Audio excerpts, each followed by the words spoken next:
One welcome to our YouTube channel. இன்றைக்கி நம்ம எந்த கண்ட்ரியில் எம்பிபிஎஸ் பண்ணலாம் அப்படிங்கிற டாப்பிக்கை பற்றி பேசலாம். இன்றைக்கி நம்ம எந்த கண்ட்ரியில் எம்பிபிஎஸ் பண்ணலாம் அப்படின்ட்டு பார்த்தீங்கன்னா அர்மேனியா அப்படிங்கிற கண்ட்ரியில் எம்பிபிஎஸ் பண்ணுறத பற்றி பார்க்கலாம். இந்த அர்மேனியா எங்கே இருக்குது அப்படின்னு சொல்லிட்டு பார்த்தோம்னா, இது முன்னாள் சோவியத் ரிப்பப்ளிக்கோட ஒரு ஏரியாவில் இருந்த ஒரு கண்ட்ரிங்க. இந்த கண்ட்ரியை சுற்றி எந்தெந்த நாடுகள் இருக்குது அப்படின்னு சொல்லிட்டு பார்த்தீங்கன்னா, ஏசியா, ஜார்ஜியா, ஈரான், துருக்கி, இது மாதிரியான கண்ட்ரிஸ் எல்லாமே இந்த அர்மேனியாவை சுற்றி இருக்கிற கண்ட்ரிஸ்.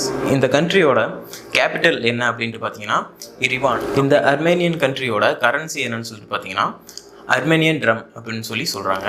இந்த அர்மேனியாவில் நம்ம எம்பிபிஎஸ் பண்ணோம்னா அதுக்கு என்ன எலிஜிபிலிட்டிஸ் வேணும்னு சொல்லிட்டு பார்த்தீங்கன்னா ஃபிசிக்ஸ், கெமிஸ்ட்ரி, மேக்ஸ், பயாலஜி இது மாதிரியான சப்ஜெக்ட்ஸ் எடுத்து நீங்கள் படிச்சிருக்கணும். ஒரு 50%ல் நீங்கள் பாஸ் பண்ணிடுங்க. இங்கே 26 ஸ்டேட் யூனிவர்சிட்டிஸ் இருக்குது. இதில் 4 international universities, 33 private licensed higher education universities இங்கே இருக்குது. இங்கே இந்தியாவிலிருந்து மட்டும் 2000க்கு மேலே ஸ்டூடெண்ட்ஸ் இங்கே படிச்சுக்கிட்டு இருக்காங்க.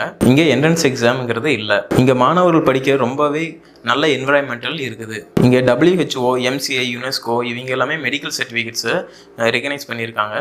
லோ காஸ்ட்டில் உங்களுக்கு தங்கும் இடமெல்லாம் இவங்க தயார் பண்ணி